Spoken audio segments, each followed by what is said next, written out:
Overall જોઈ રહ્યા છે કે માર્કેટમાં સૌથી વધુ અગર દબાણ આપનારું અગર ઇન્ડેક્સ રહ્યું છે તો સેક્ટર રહ્યું છે જે નિફ્ટી આઈટી લગભગ આપણને શિખરેથી લગભગ 19% જે આપણને આ ઇન્ડેક્સ જે છે ત્યાં તૂટતા આપણને જોવા મળ્યું છે.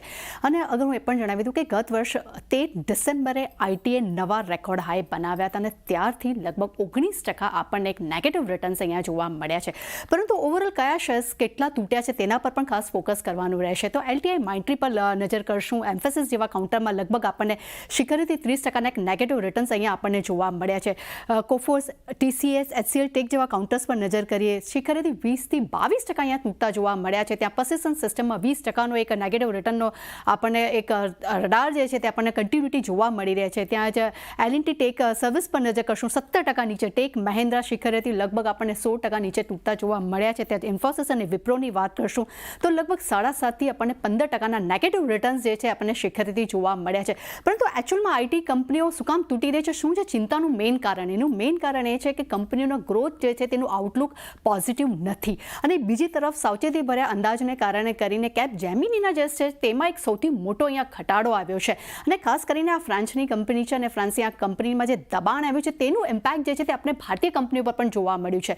એટલું જ નહીં, 2024ના બુકિંગની અગર જો વાત કરશું ત્યાં પણ લગભગ 0.5%નો એક ઘટાડો જોવા મળ્યો છે અને 23.8 બિલિયન પાઉન્ડ વાર્ષિક ધોરણે એક દબાણ અહીંયા જોવા મળ્યું છે. એટલું જ નહીં, યુએસ વિઝામાં પર પ્રતિબંધ અને ફેરફારથી ઘણા બધા ખર્ચ પર એક સારી એવી અસર જે છે અહીંયા પણ જોવાની એક અપેક્ષા અહીંયા જોવા મળી રહી છે, જેને કારણે કરીને આઈટી કંપનીના ગ્રોથ પર એક દબાણ જોવા મળ્યું છે.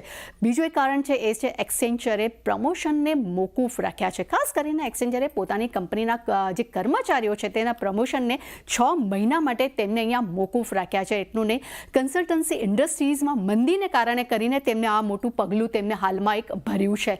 અને કન્સલ્ટન્સી ઇન્ડસ્ટ્રીઝ માટે આ એક ખૂબ જ પડકારજનક સમય જે છે અત્યારે અહીંયા ચાલતો આપણને જોવા મળી રહ્યો છે. અને કન્સલ્ટન્સી ઇન્ડસ્ટ્રીઝના ક્લાયન્ટ ખર્ચને લઈને પણ કંપની હવે સાવચેતી ભર્યું વલણ અહીંયા લગાવી રહી છે. એટલે ડેફિનેટલી ઘણા બધા એક નેગેટિવ પોઈન્ટ્સ છે, ફંડામેન્ટલી ઘણા બધા રીઝન્સ છે જેને કારણે કરીને આપણને આઈટી શેર્સમાં આજે સારો એવો ઘટાડા સાથે કારોબાર થતો જોવા મળી રહ્યો છે અને ઓવરઓલ પરફોર્મન્સ આપણને ખૂબ જ ખરાબ જોવા મળી રહ્યું છે.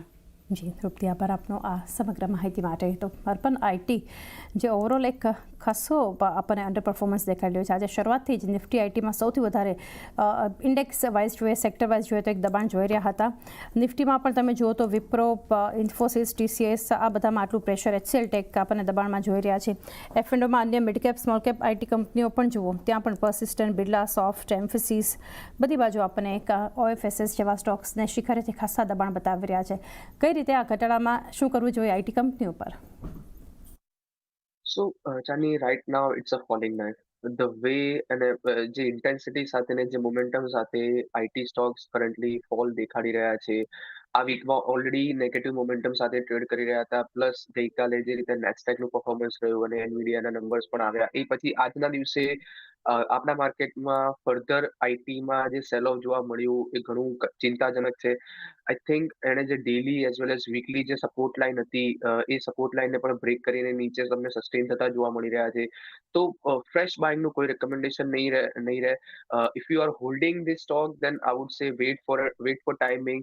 થોડા પુલબેક આવે છે તો પુલબેક પર તમારે એક્ઝિટ ઓપોર્ચ્યુનિટી ફાઇન્ડ કરવી જોઈએ. બીકોઝ જ્યારે કોઈ સ્ટોક એમના daily as well as weekly time frame પરના સપોર્ટ લાઇન જ્યારે બ્રીચ કરે છે એ ઘણું ચિંતાજનક હોય છે. અને એ પછી જ્યારે પણ એક પુલબેક આવે છે કે બાઉન્સબેક આવે છે, એ બાઉન્સબેકમાં તમે એક્ઝિટ ઓપોર્ચ્યુનિટી ફાઇન્ડ કરવી જોઈએ.